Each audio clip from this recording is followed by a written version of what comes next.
Students, welcome to SR classes. हम पढ़ रहे हैं 12th क्लास की फिजिक्स और आज हम पढ़ेंगे अध्याय 4 गतिमान आवेश और चुंबकत्व। तो ये चैप्टर का नाम है। इसमें हम देखेंगे बायो-सेवर्ट का नियम। तो जो एग्ज़ाम में क्वेश्चन आते हैं वो इस तरीके से रहते हैं, बायो-सेवर्ट का नियम का व्यंजक ज्ञात कीजिए। तो हम देखेंगे बायो-सेवर्ट का नियम।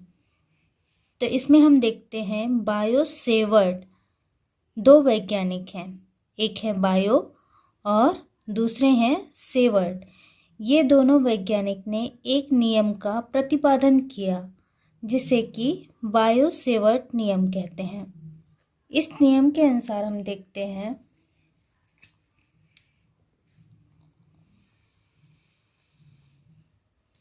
ये एक तार ए बी है जिसमें आई धारा प्रवाहित हो रही है।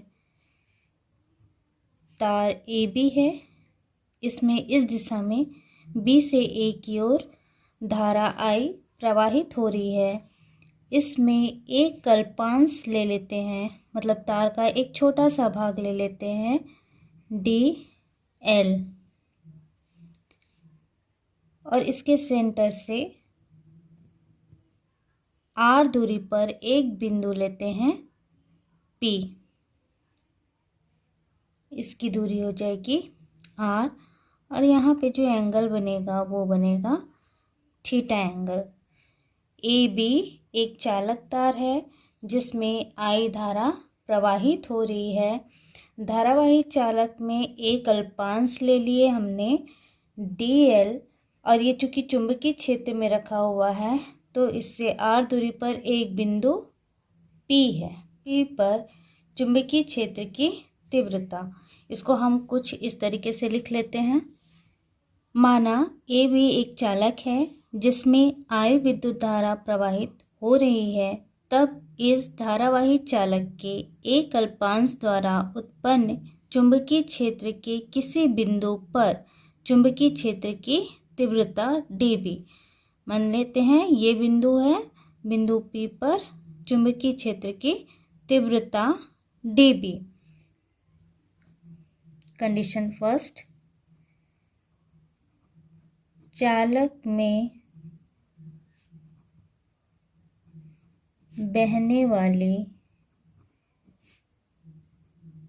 धारा I के अनुक्रमानुपाती होती है। तो ये हो जाएगा dB अनुक्रमानुपाती I। इक्वेशन नंबर फर्स्ट दे देते हैं। फिर दूसरा कंडीशन, चालक के इस अल्पांश, ये जो है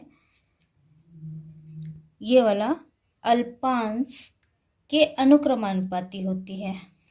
ठीक है, तो दूसरा कंडीशन है चालक के उस अल्पांश की लंबाई dl के अनुक्रमानुपाती होती है।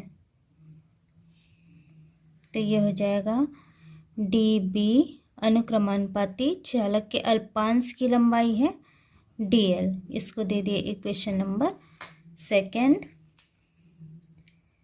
थर्ड कंडीशन हो जाएगा, अल्पांश की लंबाई और अल्पांश के बिंदु P से मिलाने वाली रेखा के बीच बनने वाले कोण थीटा के या के साइन के अनुक्रमानुपाती होती है। मतलब ये जो कोण बन रहा है उसके साइन के अनुक्रमानुपाती होती है।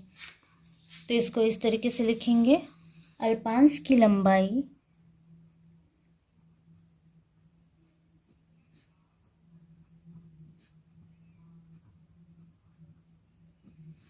और अल्पांश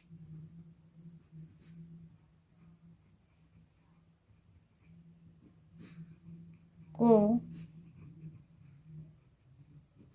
बिंदु P से मिलाने वाली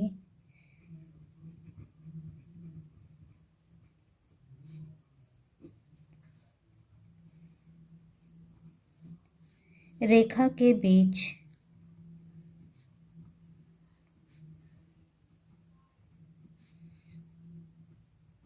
बनने वाले कोण थीटा की ज्या के अनुक्रमानुपाती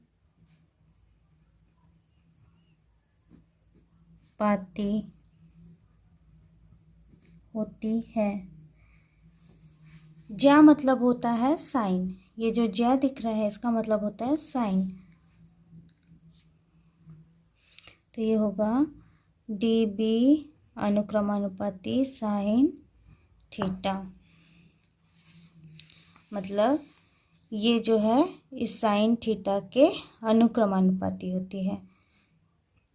अल्पांश की लंबाई और इस बिंदु रेखा से जो एंगल बन रहा है उसके ज्या के अनुक्रमानुपाती होती है।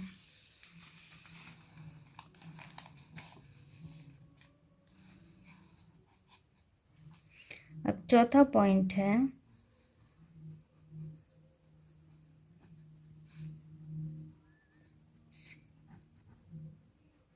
बिंदु P के बीच की दूरी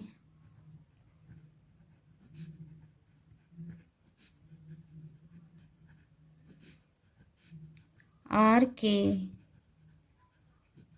वर्ग के व्युत्क्रमानुपाती होती है।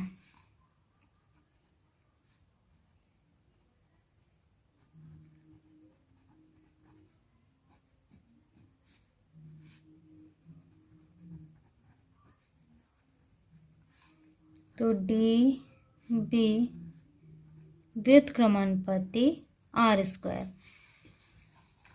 तो यहाँ पे देखिए ये यहाँ से यहाँ तक की दूरी है R, तो R के स्क्वायर के व्युत्क्रमानुपाती होती है।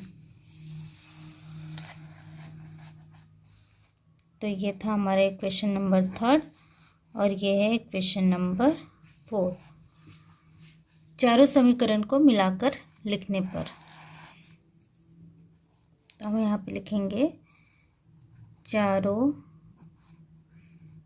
समीकरण को मिलाकर लिखने पर DB अनुक्रमानुपाती। अब चारों समीकरण को यदि हम मिला के लिखेंगे तो IDL sign theta upon R² हो जाएगा और यहाँ से अनुक्रमानुपाती को हम हटा देंगे तो DB K into IDL sine theta बटे R²। और ये आ जाएगा हमारा समीकरण 5, जहाँ के अनुपातिक नेतांक है। SI मात्रक में K इक्वल टू रख सकते हैं μ0/4 पाई और इक्वल टू 10⁻⁻7 न्यूटन प्रति एम्पियर स्क्वायर। अब यदि हम इक्वेशन नंबर 5 में इसको रख दें तो